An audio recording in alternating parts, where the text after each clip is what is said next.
మొత్తంగా మావోయిస్టులు 80-90% ఖాళీ అయిపోయారు. కొంతమంది చనిపోయారు, కొంతమంది సరెండర్ అయిపోయారు, కొంతమంది ఆహ్, ఇంకా లోపలున్నారు. సో, ఆహ్, ఇప్పుడు ఆ లోపల ఉన్న వాళ్ళలో ప్రధానమైన మావోయిస్ట్ నాయకుడు దేవుజీ. దేవుజీ అంటే అతని అసలు పేరు తిప్పిరి తిరుపతి. మన తెలంగాణ కోరుట్లకు సంబంధించిన అంబేద్కర్ కాలనీ దళిత నాయకుడు. అతను 83 ప్రాంతంలో ఆర్ఎస్సీలో చేరాడు. అక్కడి నుంచి అంచెలంచెలు వెదుగుతూ వెళ్ళాడు. దాని తర్వాత సెంట్రల్ మిలిటరీ కమిషన్ అని మావోయిస్ట్ పార్టీకి ఒక మిలిటరీ వింగ్ ఒకటి ఉంటుంది. దాన్ని సెంట్రల్ మిలిటరీ కమిషన్ అంటారు. ఆ మిలిటరీ వింగ్కి ఈయన చాలా కాలం బాధ్యుడిగా లీడర్గా ఉన్నాడు. అంటే మొత్తంగా ఉద్యమంలో ఆయుధాలు ఎలా కొనాలి, ఆయుధాలను ఎలా తయారు చేసుకోవాలి, అట్లాగే క్యాడర్ ట్రైనింగ్ ఎలా ఇవ్వాలి, తర్వాత ఏదైనా అటాక్స్ చేయాలంటే ఎలా ప్లానింగ్ ఎలా ఉండాలి, ఇలా మిలిటరీ పరమైన నాలెడ్జ్ని అందించి, నాలెడ్జ్ కావచ్చు లేకపోతే స్ట్రాటజీస్ని కావచ్చు చేసే వింగ్ అదనమాట. దానికి ఒక మిలిటరీ పత్రిక కూడా నడుపుతారు. జంగ్ అనే ఒక పత్రిక కూడా నడుపుతారు. సో దానికి ఆయన ఇన్ఛార్జిగా చాలా కాలం ఉన్నాడు. దాని తర్వాత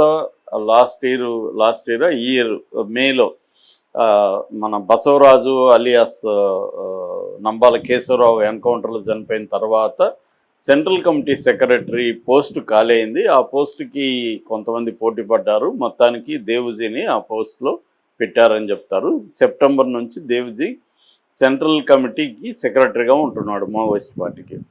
అయితే ఇతని మీద రకరకాల పుకార్లు వచ్చాయి. అరెస్ట్ అయ్యాడని, ఎన్కౌంటర్ అయ్యాడని, తర్వాత విజయవాడలో దొరికాడని, ఇతనే మాడ్వీ హిడ్మాని పట్టించాడని కూడా మనీష్ కుంజం ఎక్స్ఎమ్మెల్యే ఆదివాసీ నాయకుడు ఆయన ఈ దేవుజీనే హిడ్మాన్ తీసుకెళ్ళి విజయవాడలో పోలీసులకు అప్పగించాడు.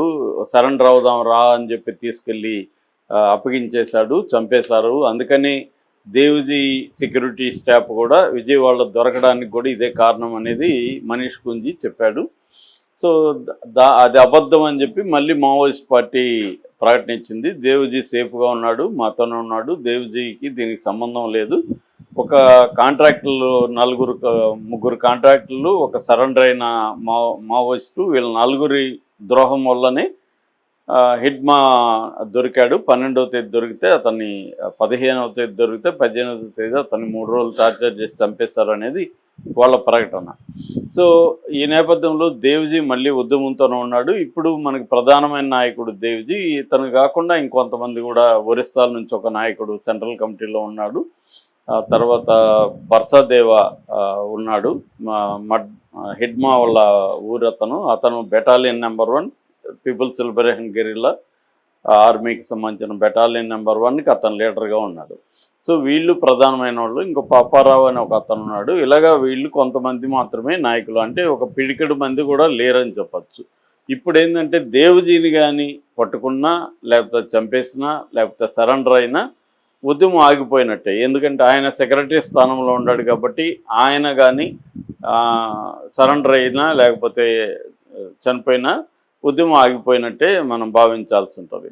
సో ఇప్పుడు ఒక వార్త వైరల్ అవుతుంది. అదేంటంటే ఆయన కొన్ని డిమాండ్స్ లేదా కండిషన్స్ పెట్టాడు సెంట్రల్ గవర్నమెంట్ కానీ, అవి నెరవేరితే తాను సరెండర్ అయిపోతాను, మొత్తం అందరినీ నా పార్టీలో ఇంకా మిగిలిన పార్టీలో అందరినీ కూడా తీసుకొచ్చి నేను సరెండర్ చేసేస్తాను అనేది ఆయన చెప్పాడు అనేది ఇప్పుడు వార్త వైరల్ అవుతుంది. ఆయన కండిషన్లు ప్రధానంగా 2 కండిషన్లు. ఒకటి ఛత్తీస్గఢ్ కావచ్చు, మధ్యప్రదేశ్ కావచ్చు, మహారాష్ట్ర కావచ్చు, ఒరిస్సా కావచ్చు, ఈ రాష్ట్రాల్లో ఉండే ఆదివాసీల జీవన విధానాన్ని కాపాడాలి, వాళ్ళ హక్కులకి భంగం కలిగించకూడదు అనేది నెంబర్ 1 కండిషను. నెంబర్ 2 వచ్చి ఈ జైళ్ళల్లో ఉండే మావోయిస్టులు కావచ్చు, మావోయిస్ట్ సింపథైజర్స్ కావచ్చు, ఆదివాసులు కావచ్చు, వాళ్ళందరినీ కూడా బేషరతుగా విడుదల చేయండి అనేది ఈ 2 కండిషన్లు. నిజానికి ఈ 2 కండిషన్లు మంచివే.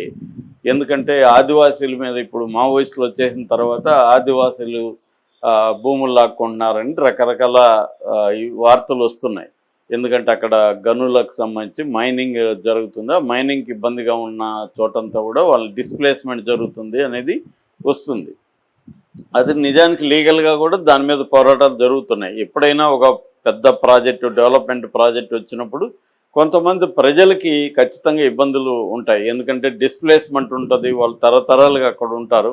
కానీ అభివృద్ధి కోసం కొంత అది తప్పదు, త్యాగాలు తప్పవు. బట్ ఆ త్యాగాలు అనేవి వాళ్ళకి ప్రాపర్గా కాంపన్సేషన్ ఇవ్వడము, రిహాబిలిటేషన్ కల్పించడము, ఇవన్నీ ప్రభుత్వాలు చేయాలి. అట్లాగే ఆ ప్రాజెక్టులో వాళ్ళకి ఉద్యోగాలు కానీ లైవ్లీహుడ్ కానీ కల్పించడం అనేది చేయాలి.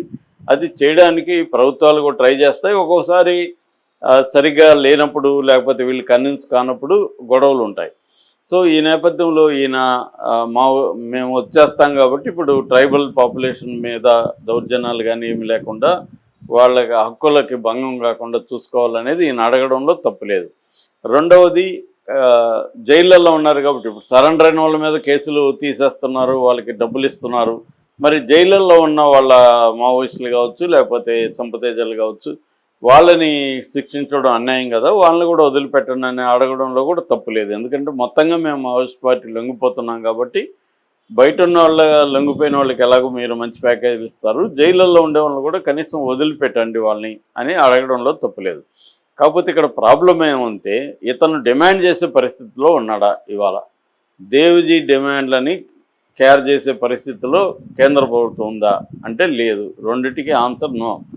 ఎందుకంటే కేంద్ర ప్రభుత్వం ఏ రకమైన చర్చలకి, ఏ రకమైన కండిషన్లకి, ఏ రకమైన డిమాండ్లకి తలొగ్గే పరిస్థితి లేదు. ఎందుకంటే ఆల్మోస్ట్ వీళ్ళు ఖాళీ అయిపోయారు. ఇంకా 3 నెలలు ఉంది, ఈ 3 నెలల్లో ఖాళీ చేసేస్తామనే నమ్మకం ఉంది. సరెండర్ అయితే అయినారు, లేదంటే ఎన్కౌంటర్లో వాళ్ళని చంపేస్తామనే పద్ధతిలో వీళ్ళు ఉన్నారు. కాబట్టి ఇప్పుడు దేవ్జీ పెట్టే కండిషన్లు ప్రభుత్వం ఒప్పుకునే పరిస్థితిలో అసలు లేదు. ఏమన్నా ఉంటే రిక్వెస్ట్ చేయొచ్చు. అది ఇటువంటి రిక్వెస్ట్లు ఆల్రెడీ చాలామంది సరెండర్ అయిన మావోయిస్టులు చేశారు. ఈవెన్ మల్లోజులు కావచ్చు, లేకపోతే ఆసన కావచ్చు, వీళ్ళు కూడా చెప్పారు మేము సరెండర్ అయినా కూడా మావోయిస్టులకు సంబంధించి కొన్ని రిక్వెస్ట్లు మేము పెట్టాం గవర్నమెంట్కి, వాళ్ళు కూడా పాజిటివ్గా ఉన్నారని చెప్పారు. ఎందుకంటే ఈ గిరిజనుల హక్కులు కాపాడమని ఎవరు అడిగినా ప్రభుత్వం నేను కాపాడనని చెప్పదు, కాపాడుతాననే చెప్తుంది. కానీ కొన్ని డెవలప్మెంటల్ ఏరియాల్లో కొంత ఇబ్బందులు అయితే తప్పవు. అది అన్ని చోట్ల తప్పవు. ఏ గవర్నమెంట్ ఉన్నా ఇప్పుడు బెంగాల్లో తప్పదు, కమ్యూనిస్టులు ఉన్న చోట కూడా తప్పదు. అది అభివృద్ధి కోసం